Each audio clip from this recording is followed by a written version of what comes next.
እዞም ኣብዚ ትዕዘብዎም ዘለኹም መንእስያት ንናይ ሞት ፍርዲ ተፈሪዶም ናብቲ ክቕተልሉ ወይ ቅንፀልሉ ዝኸዱ ነበሩ ቦታ እናኸዱ ከለዉ ዝተወስደ ስእሊ እስከ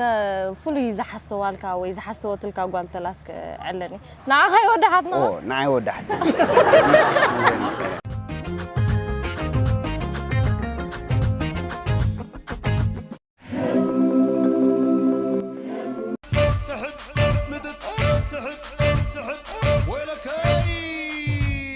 እዞም ኣብዚ ትዕዘብዎም ዘለኹም መንእስያት ንሓደ ኣኼባ ወይ እውን ናብ ቤት ትምህርቲ ወይ እውን ናብ ዝተፈላለየ መገሻ ዝኸዱ ዘለዉ መንእስያት ደይኮኑ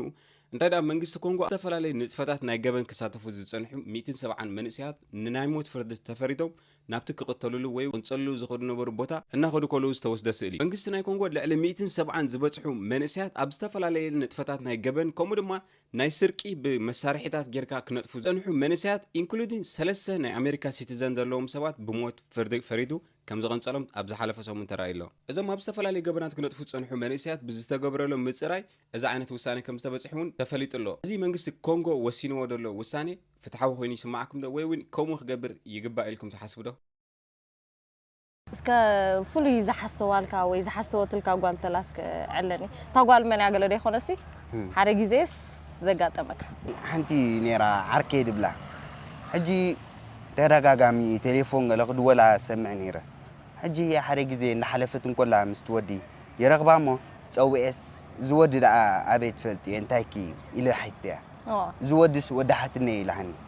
ትወዲ ግን ንዓይ ወዳሓትነ ንዓኻ ይወዳሓትና ንዓይ ወዳሓትነ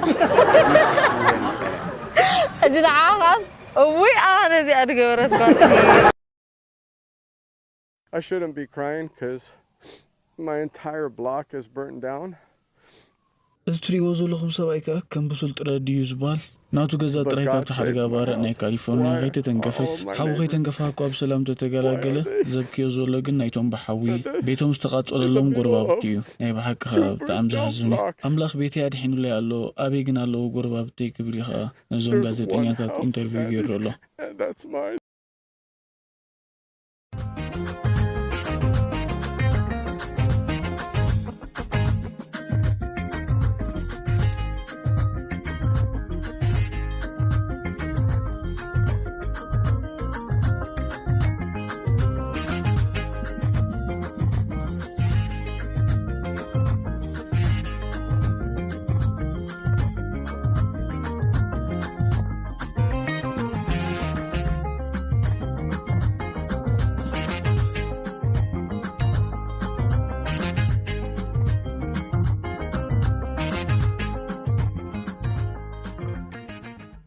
How are you? I'm fine.